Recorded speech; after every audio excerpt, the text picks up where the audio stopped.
This is us when we went for the 100th anniversary of the Tomb of the Unknown Soldier. So this is us at Washington, D.C. So many memories here. Yeah. She just really fell into a shell, a really deep shell. I couldn't believe it because this is my little sister. I've seen her grow up. She always had a smile on her face. I mean, a guy could get emotional about it because like, you see so many kids that, you know, you don't exactly know what's going on. Honestly, I didn't know what to do. I was in shock. I just gave her space. I didn't know what to do. I didn't know how to handle the situation. That's the first time that's ever really happened to me, you know, as a like having family members suicidal or having those thoughts come into their minds. Yeah, I get emotional. Every time I talk about it. 4 years ago, as COVID tipped the world upside down, the weight of its impact initiated Lawren DeCrane's downward spiral. She would shoulder one painful heartache after another. Lawren lost 4 close relatives, including 2 to COVID, and 2 of her grandparents. The last straw, losing her grandmother on the same day her Plenty Coup basketball team won a district championship. This is a picture of when the day she lost her grandma and the day she became a district champ. One of the hardest days of my life, hardest games I've ever played, but also a really big day for me too because we won. I made 1 point that whole game. I just was too heartbroken.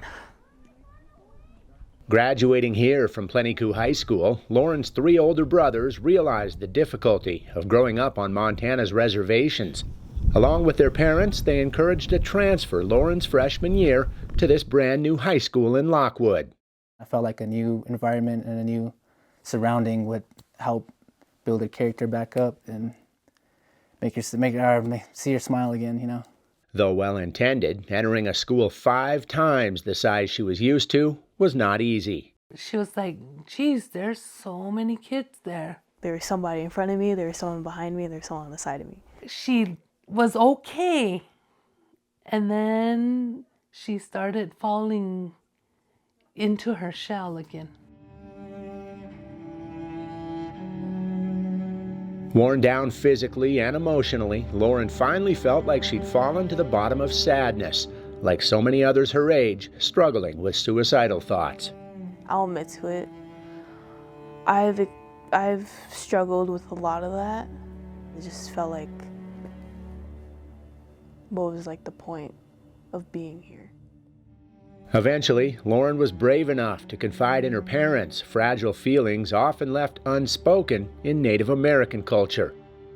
Taking your life for one thing, that's just a forbidden topic.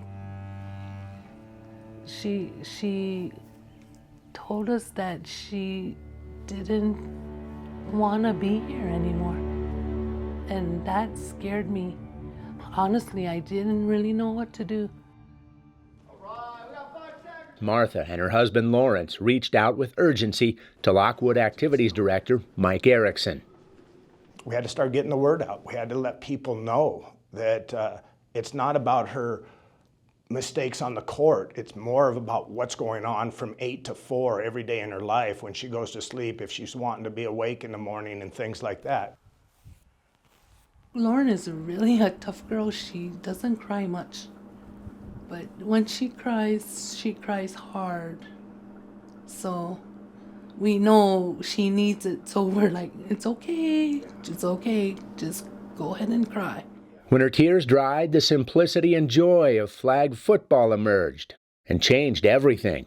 You're going to kind of be the safety here. You're going to hold on and wait for, so if she can dump it off to you. The Atlanta Falcons are funding startup programs for high school girls across Montana, where team owner Arthur Blank owns a home. Turns out the Falcons happened to be in Lockwood last summer, offering their camp. I really enjoyed them coming out and showing all of us how to play the game properly and like spreading out that girls can do more than just what they're told. Wavering between her comfort zone of volleyball or flag football, Nice. Lawren was talked into lacing up cleats for Lockwood's first ever team. You know, you could be recognized as being one of the ones to be pioneering the sport. And you got an arm, you might as well utilize it. I can't remember what day it was, but she came out and threw the ball, and it was like a 40-yard bomb. I mean, she could throw farther than I could, so. It's like... Once flag football came, she started getting her courage, her self-esteem, and it just made her happy and felt she just belonged. It just clicked. A lot of kids went to wrestling camp, football camp, volleyball camp. There wasn't a girls' flag football, so it's definitely the brand new beginning of something that this state has never seen, and we're actually a part of that, which is pretty cool. It just ended up being because of the girls' flag football program that she just felt like she was needed and wanted, and found her real point in life, honestly. It took a mountain of courage for Lawren to share her vulnerability with family, teachers, and coaches, and even more to share it publicly. I'm very thankful to see everything panned out the right way. You know, as a coach and a teacher, to have an impact on her, it's awesome. So, and I'm proud of her, and There you go. it's good to see that Nice. the system's still working.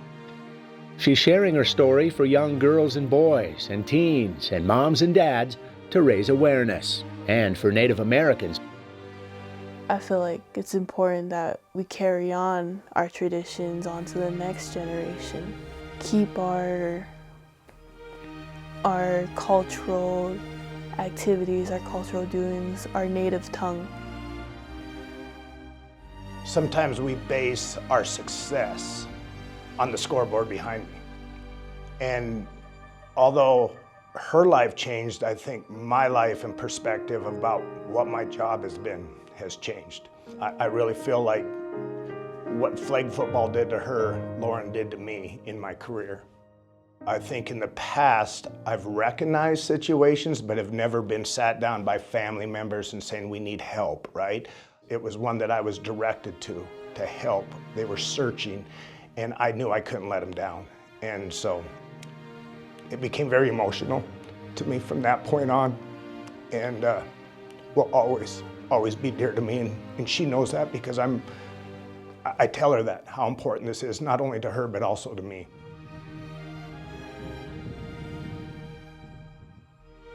My parents would remind me that I am needed, that I am valued and everything, so that helped a lot, and there's actually stuff worth living for.